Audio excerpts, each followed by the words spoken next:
நம்ம தொடர்ந்து நிலவரங்களை பார்த்துட்டு இருக்கோம். இன்னைக்கு வந்திருக்கக்கூடிய சில முக்கியமான தகவலை ஒரு தொகுப்பாக பார்க்கலாம். இத்தனை நாட்களாக வந்து பாத்தீங்கன்னா எத்தனை பேர் வந்து ஈரான்ல இறந்திருப்பாங்க அப்படிங்கக்கூடிய தகவல் வந்து ஒரு சந்தேகத்துக்குரிய எண்ணிக்கையில தான் வெளியே வந்துருந்துச்சு. அதையும் வந்து பாத்தீங்கன்னா ஆய்வறிக்கைகள்ல என்ன சொல்லுச்சுன்னா 12,000 இருந்து 22,000 பேர் வரை இறந்திருப்பாங்கன்னு சொல்லிட்டு அமெரிக்காவே அறிவிச்சாங்க. 12,000 இருந்து 22,000 பேருன்னு சொன்னாங்க.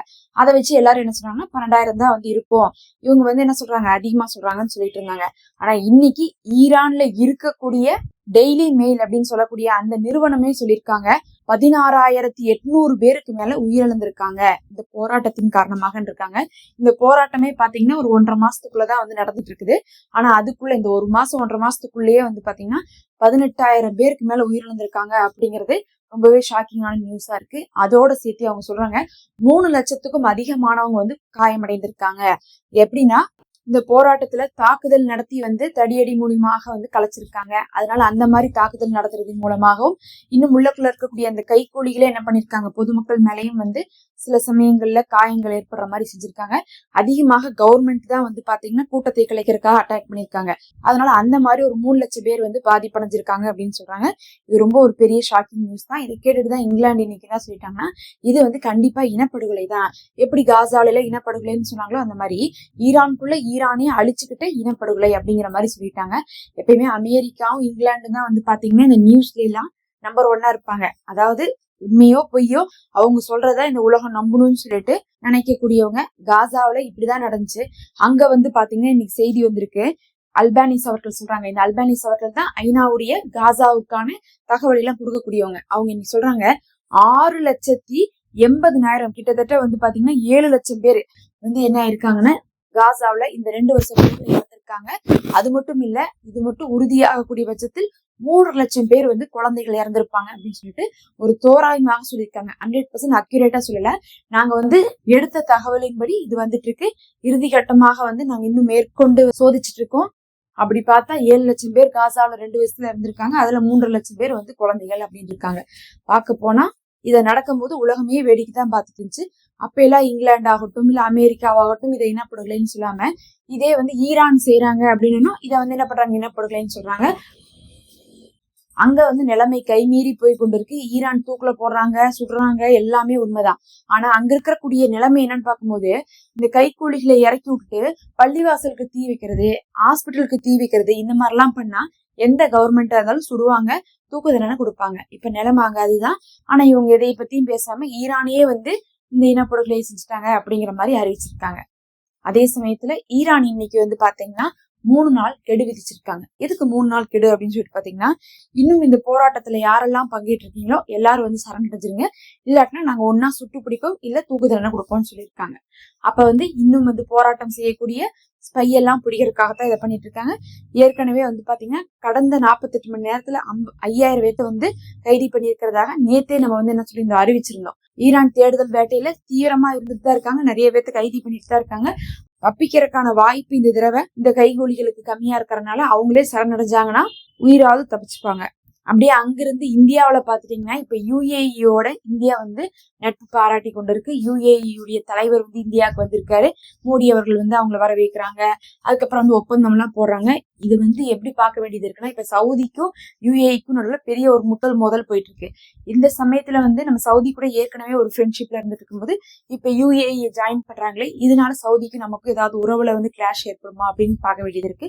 அதே சமயத்துல எதுக்காக இப்படி இந்தியா பண்றாங்கன்னு பாத்தீங்கன்னா எப்பவுமே நல்லா வந்து பொருளாதாரத்துல ஓங்கி இருக்கக்கூடிய நல்ல பணக்கார நாடுகளை வந்து நம்ம வந்து என்ன பண்ணுவாங்க, லிங்க்ல வச்சுக்கிட்டாதான் நமக்கு பொருளாதார பிரச்சனை வராம இருக்கும்.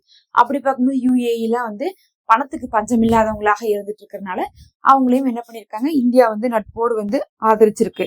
அப்படியே நம்ம இங்க இருந்து காசாவுக்கு போயிடலாம்.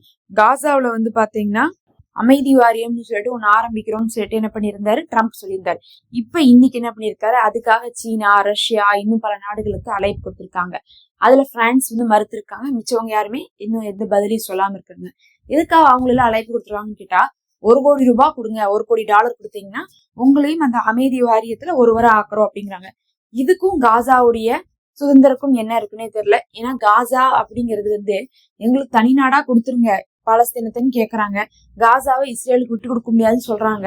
சரி நாங்க சமாதானம் பேசி வைக்கிறோம், உங்களுக்கு தனி நாடு கொடுத்துருவோம் படிப்படியா என்ன பண்ணுவோம், தனி நாடு கொடுத்துருவோம்னு சொல்லிட்டு தான் என்ன பண்ணிருக்காங்க, இந்த காசால போரெல்லாம் நிறுத்துறாங்க. ஆனா இப்ப வந்து பாத்தீங்கன்னா மறுபடியும் வந்து அதே பழைய ஐடியா, ரியல் எஸ்டேட் பிசினஸ் பண்ணாரு பாருங்க. காசால வந்து நாங்க ஃபுல்லா ஹோட்டல் கட்ட போறோம், அங்க இருக்கக்கூடிய பீச்சுகளை எல்லாம் யூஸ் பண்ணி நாங்க விற்க போறோம், அங்க வந்து எல்லா நாடுகளுமே வந்து இடம் வாங்கலாம் அப்படிங்கிற மாதிரியான ஒரு இடமா நான் காசாவை கொண்டு வருவேன்னு சொல்லியிருந்தாரு. அதுக்கான வழியா தான் இப்ப ட்ரம்ப் இதை அறிவிச்சிருக்காரு. நேரடியா ரியல் எஸ்டேட்னு சொன்னா மக்கள் எல்லாம் கொந்தளிக்கிறாங்கன்னு சொல்லிட்டு அதை சொல்லாம தான் அவர் இதை பண்ணிட்டு இருக்காரு. காசாவுடைய அந்த ஒரு அமைதி வாரியத்துல ஒரு மெம்பரா சேர்றதுக்கு ஆளுக்கு $1 கோடி கொடுக்கும்னு சொல்லிட்டு அழைப்பு வந்திருக்குன்னா பாத்துக்கோங்க. யார் வேணா காசால என்ன வேணா பண்ணிக்கலாம். திடீர்னு நம்ம ஆசைப்பட்டா கூட போய் காசால இடம் வாங்கிக்கலாம், அங்க சொத்து குவிச்சுக்கலாம், அங்க போய் பிசினஸ் பண்ணிக்கலாம்னா அது எப்படி அவங்களுக்கு ஏற்றுக்கொள்ள முடியும்னே தெரியல.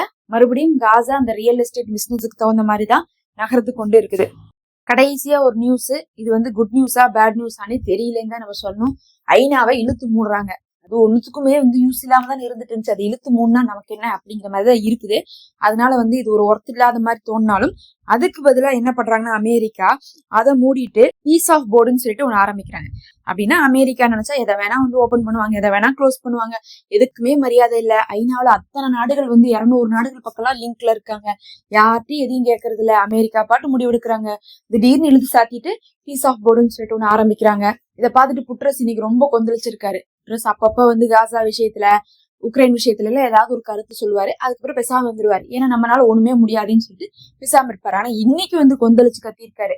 என்ன பேசியிருக்காருன்னா, நம்மளுடைய பதவிக்கே ஆப்பு வச்சுட்டாங்களேன்னு சொல்லிட்டு ட்ரம்ப்பை விட அமெரிக்கா பலமானதுன்னு நிரூபிக்கணும் அப்படின்னு சொல்றாங்க. அப்படின்னு என்ன அர்த்தம்னா, ட்ரம்ப் எடுத்த முடிவை நீங்க வந்து அமெரிக்கர்களை எதிர்த்து அமெரிக்கா என்ன பண்ணும், அதை முறியடிக்கணும். அமெரிக்காலேயே இதுக்கு அப்போசிஷன் எடுத்தா மட்டும்தான் இந்த விஷயம் வந்து நிறுத்தப்படும் அப்படிங்கிறதே சொல்றாங்க. எங்கனால ஒண்ணும் செய்ய முடியாது, அமெரிக்காவே பார்த்து ட்ரம்ப் அடக்குங்க அப்படிங்கிற மாதிரி சொல்லியிருக்காங்க. ஆனா எல்லாமே கை மீறி போயிருச்சுன்னு தான் சொல்லணும். ஐநாவை வந்து இது பண்ணிட்டு பீஸ் ஆஃப் போர்டை வந்து ஆரம்பிக்க போறாங்க. கடைசியாக வந்து பாத்தீங்கன்னா இன்னைக்கு வந்து குர்தீஸ் மக்கள் போராட்டத்துல ஈடுபட்டு இருக்காங்க. அதுவும் அமெரிக்காவுடைய ராணுவ தளத்தை முற்றுகையிட்டே வந்து போராட்டம் செய்திருக்காங்க.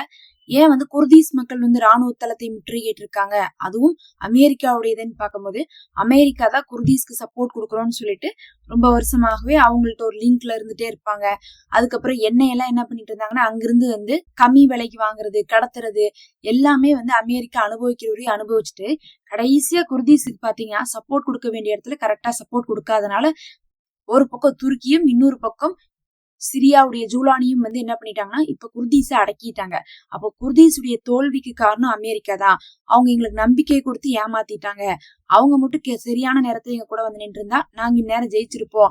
ஆனா இப்ப நாங்க வந்து சிரியாவுடைய ஜூலானிக்கும் இன்னொரு பக்கம் வந்து பார்த்தா துருக்கி எர்டோகானுக்கும் பணிஞ்சு போற நிலைமை வந்துருச்சுன்னு சொல்லிட்டு இன்னைக்கு குர்தீஸ் மக்கள் எல்லாம் வந்து கூடியிருக்காங்க.